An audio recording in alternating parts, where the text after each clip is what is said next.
Bonsoir à tous frères et sœurs, nous nous retrouvons pour la retraite paroissiale.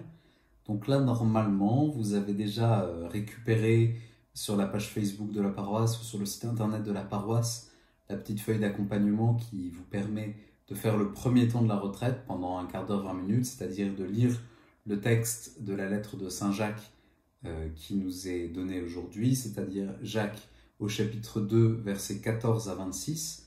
Donc de prendre le temps de le lire et de répondre aux questions de qu'est-ce qui vous touche particulièrement dans ce texte. Voilà, de prendre un premier temps de lecture et de lectio divina.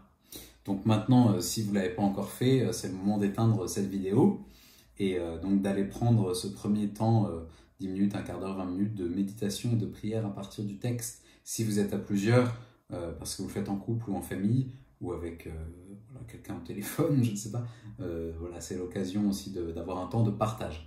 Et donc quand vous aurez fini ce temps de partage, voilà, dans 10 minutes, un quart d'heure, on se retrouve sur cette vidéo. Donc voilà frères et sœurs, vous avez fait le premier temps à partir de la lettre de Saint Jacques. Je vous propose qu'on relise ensemble une fois supplémentaire le texte que vous avez déjà médité.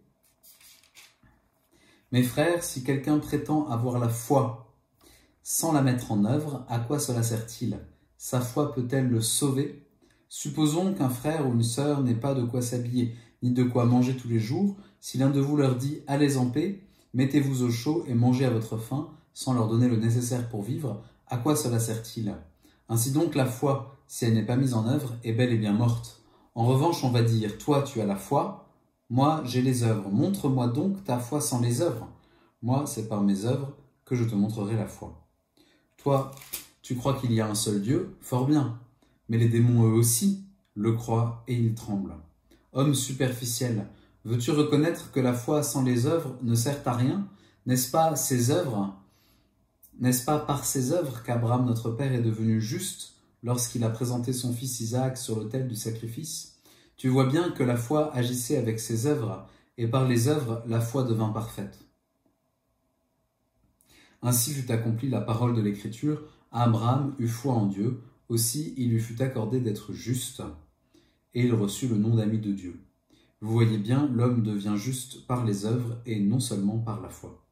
Il en fut de même pour Rahab, la prostituée. N'est-elle pas, elle aussi, devenue juste par ses œuvres, en accueillant les envoyés de Josué et en les faisant repartir par un autre chemin?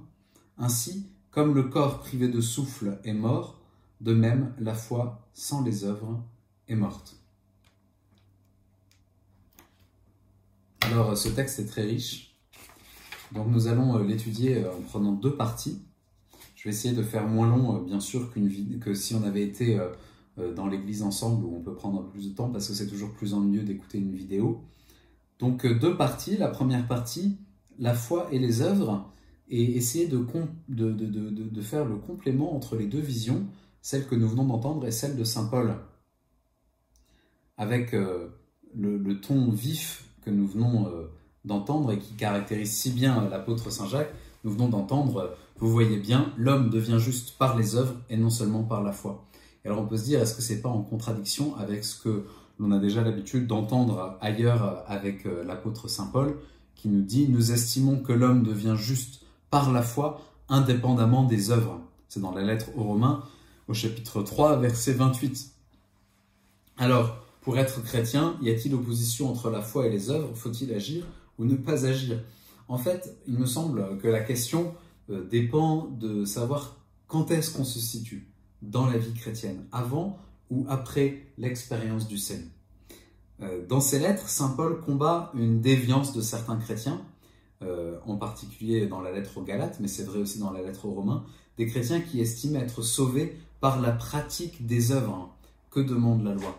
Il faut bien se souvenir que le christianisme est dans la prolongation du judaïsme et que les œuvres, la pratique est très importante dans le judaïsme. En particulier, par exemple, la question de la circoncision. Tu ne peux pas être sauvé si tu n'es pas circoncis. Et c'est quelque chose qui existe encore en réalité dans notre christianisme. C'est des choses qu'on entend régulièrement, par exemple l'expression « gagner son ciel » ou bien l'expression « sauver son âme » ou bien souvent, je l'ai encore eu il n'y a pas très longtemps, quand on va visiter une personne âgée pas très pratiquante, qui sent que la mort approche, elle dit, il faut que je me mette en règle avec le bon Dieu. Vous voyez, comme si quelque chose dans notre action pouvait acquérir, nous assurer du salut.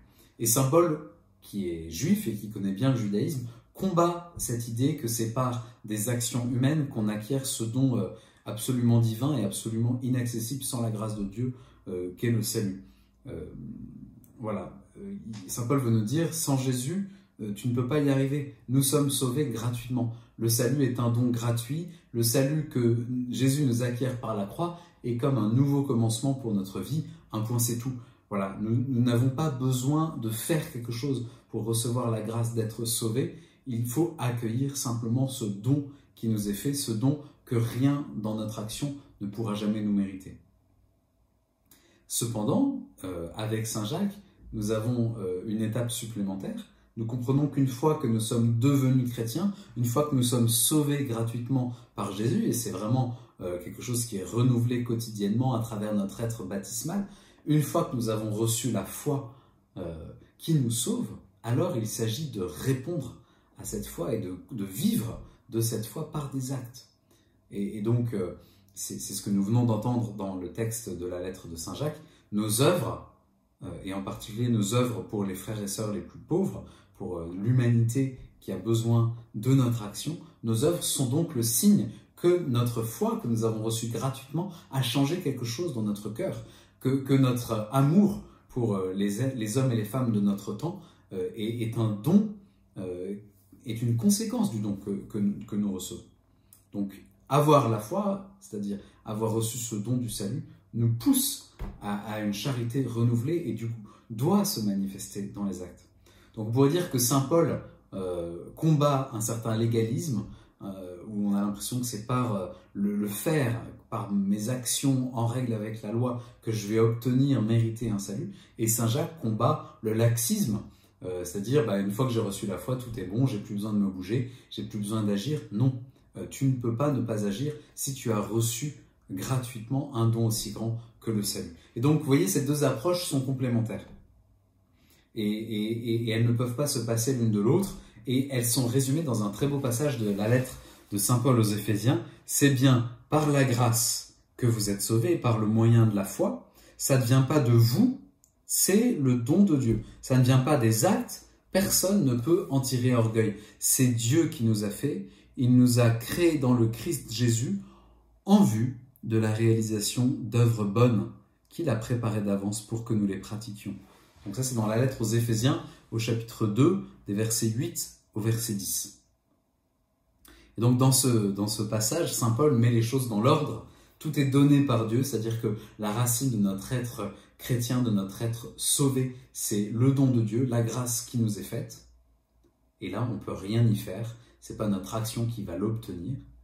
Et ensuite, notre réponse humaine à ce cadeau qui nous est fait s'exprime dans la réalisation d'œuvres bonnes que Dieu prépare d'avance pour que nous les pratiquions. Et donc, notre foi se déploie à travers notre action.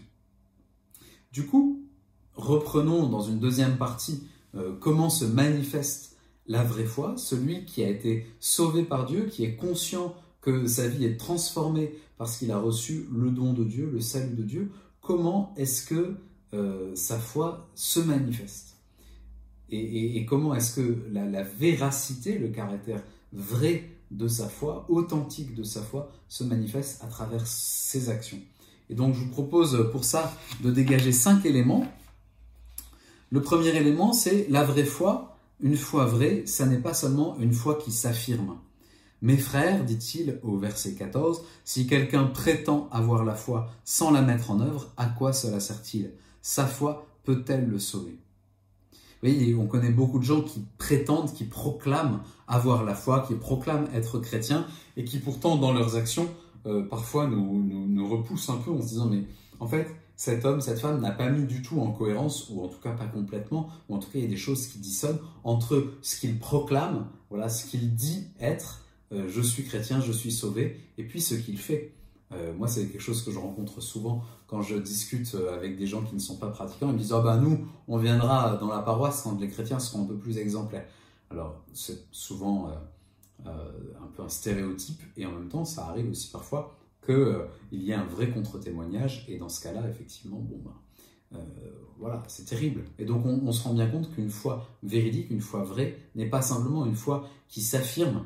Et c'est ce que dit aussi Jésus très clairement dans l'évangile de Saint Matthieu au chapitre 7, versets 21 et 22, quand il dit « Ce n'est pas en me disant « Seigneur, Seigneur » qu'on entrera dans le royaume des cieux, mais c'est en faisant la volonté de mon Père qui est aux cieux. » Voilà, c'est pas simplement en disant, mais c'est en faisant. Voilà, il y a une action qui est appelée.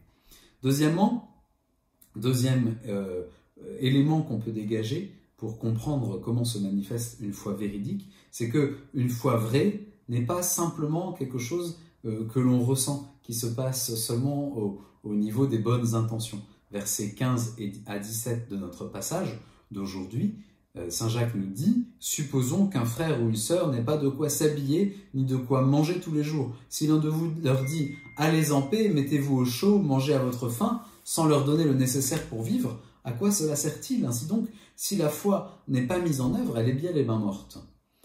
Donc ce n'est pas parce que devant la pauvreté, devant la détresse des gens, je ressens quelque chose qui vient de ma foi, une belle intention, et je dis voilà, allez en paix, mettez-vous au chaud, mangez à votre faim. Voilà, c'est pas simplement d'avoir des belles pétitions de principe, il suffit pas de dire oh là là c'est terrible la faim dans le monde, oh là là c'est terrible toutes ces personnes qui sont malades et qui meurent. Non, il suffit pas d'être dans la belle intention, il suffit pas de sentir qu'on est ému. Il faut se mettre en œuvre, il faut agir. Voilà. Donc, on ne peut pas dire qu'on a la foi, on peut pas, enfin si, on a la foi puisqu'on est sauvé, mais on ne peut pas dire que notre foi, elle est véridique si on en reste au niveau des beaux sentiments, des émotions, des belles pétitions de principe. C'est aussi ce que nous dit Saint Jean dans sa première lettre au chapitre 3, verset 17. « Celui qui a de quoi vivre en ce monde, s'il voit son frère dans le besoin, sans faire preuve de compassion, comment l'amour de Dieu pourrait-il demeurer en lui ?» Et la compassion dont Saint Jean parle ici, c'est pas simplement un sentiment. La compassion, c'est souffrir avec. Et donc, c'est aller à la rencontre de la souffrance de ce frère, de cette sœur qui est dans le besoin, et du coup, me mettre en œuvre. Troisième élément, la vraie foi n'est pas simplement quelque chose d'intellectuel, quelque chose qu'on pense. Verset 18 de notre passage de Saint Jacques. En revanche, on va dire, toi tu as la foi, moi j'ai les œuvres. Montre-moi donc ta foi sans les œuvres. Moi, c'est par mes œuvres que je te montrerai ma foi. Une foi sans les œuvres, ça peut rester un beau système intellectuel, ça peut rester un beau système dogmatique, de belles idées qui sont bien articulées les unes avec les autres. Non, ça ne suffit pas. La foi ne se limite pas à des considérations intellectuelles. Le mot-clé dans cette phrase, c'est « montre-moi ta foi ». La foi doit s'incarner dans des actions. Certes, elle comporte une dimension de réflexion, une dimension d'intelligence, mais ça ne suffit pas. Il faut aller plus loin. La vraie foi doit descendre de la tête au cœur et du cœur dans les mains. Être chrétien doit se voir dans notre vie quotidienne. Quatrième élément, la vraie foi n'est pas simplement une croyance. Au verset 19, Saint Jacques nous dit « Toi, tu crois qu'il y a un seul Dieu, fort bien. Mais les démons, eux aussi, le croient, et ils tremblent. » Ce que nous dit Saint Jacques, c'est que le diable a la foi. C'est-à-dire qu'il n'y a pas besoin d'avoir la charité pour croire. Pour croire que Dieu existe, il n'y a pas besoin d'être rempli d'amour. Donc il ne suffit pas d'avoir une foi désincarnée, parce que c'est la foi des démons, c'est la foi qui ne sert à rien, c'est la foi qui ne mène pas à l'amour. Il faut descendre dans une croyance, dans une foi qui est la remise de nous-mêmes à Dieu, donc passer de croire que Dieu existe au fait de croire en Dieu, c'est-à-dire de mettre sa foi, sa confiance en lui, ce qui implique de passer à une foi qui est devenue incarnée. Donc la vraie foi ne se situe pas seulement au niveau d'une croyance. Et puis, dernier élément, dernier point que je vous propose humblement de faire sortir de ce passage que nous étudions aujourd'hui, les versets 21 à 26, qui nous disent que la vraie foi est active, elle est descendue dans l'action, elle est descendue, comme je disais, de la tête au cœur et du cœur dans les mains. Et pour cela, Saint Jacques prend deux exemples bibliques de deux personnages complètement différents, diamétralement opposés, Abraham et Rahab. Abraham, c'est un homme qui a pris sa foi dans l'action. Abraham, il s'est levé, il est parti pour un pays inconnu quand Dieu l'a appelé. Abraham, quand Dieu lui a dit, monte sur la montagne avec ton fils pour offrir un sacrifice, il y est allé en se disant, je comprends pas, je vois pas trop où ça m'emmène, mais le Seigneur me demande d'aller vers là, alors je fais avec là où j'en suis aujourd'hui, avec ce que j'ai compris de ce que Dieu m'a dit, peut-être que je me trompe, mais en tout cas j'avance. Voilà. Il n'est pas resté à se dire non, je ne vais pas agir. Non, il est agi. Il a agi, puis il a compris ensuite que c'était pas ce que Dieu lui demandait, et donc Dieu l'a rattrapé. Un autre exemple, c'est l'exemple de Rahab, la prostituée. Rahab, elle a pris des risques, elle a accueilli alors que le peuple était en train de prendre possession petit à petit, le peuple juif était en train de prendre possession petit à petit de la terre promise. Elle a pris le risque d'accueillir chez elle les espions, les émissaires juifs, et puis de les faire repartir par un autre chemin. Voilà, elle a pris des risques. Elle s'est dit, si je veux avancer avec ce Dieu, avec ce peuple, je dois m'engager, je dois ouvrir ma maison, je dois courir un risque. Voilà, la vraie foi, c'est une foi qui est active. C'est une foi, et ce qui est très beau d'ailleurs dans ces deux exemples, c'est que Abraham et Rahab ne sont pas du tout des personnages qui sont comparables. C'est-à-dire que la vraie foi, elle ne tient pas compte de qui nous sommes, de quelle est notre histoire. Elle n'est pas une affaire de caste, elle n'est pas une affaire de milieu sociologique. Voilà, Rahab était une femme de mauvaise vie, Abraham était un nomade. Voilà, qui qu'on soit, en réalité, la seule manière qu'on a de vérifier que notre foi, la foi que nous recevons, la foi que nous avons mise en Dieu, notre confiance que nous mettons en Dieu est une confiance qui est véridique, véritable, est-ce que ma foi est une foi qui agit, tout simplement. Voilà. Alors maintenant, une fois que nous avons vu ces 5 points que je vous répète, la vraie foi n'est pas simplement une affirmation, la vraie foi n'est pas seulement quelque chose que l'on ressent, les émotions, la vraie foi n'est pas simplement quelque chose d'intellectuel, la vraie foi n'est pas quelque chose de désincarné, n'est pas une simple croyance, mais elle est une réponse et la vraie foi du coup est active. Une fois que nous avons ces 5 points-là, je vous propose maintenant de passer aux exercices, de prendre un temps personnel à partir de la deuxième partie de la feuille que vous avez trouvée sur Facebook ou sur le site internet de la paroisse, pour ensuite pouvoir prendre un temps de méditation, de prière personnelle et suivre les pistes d'action et de voir comment vous, cette semaine, vous allez, à partir de cette parole de Saint Jacques qui nous secoue, changer quelque chose dans votre vie. Voilà, bonne soirée à tous, merci d'avoir suivi cette retraite et je vous dis à bientôt.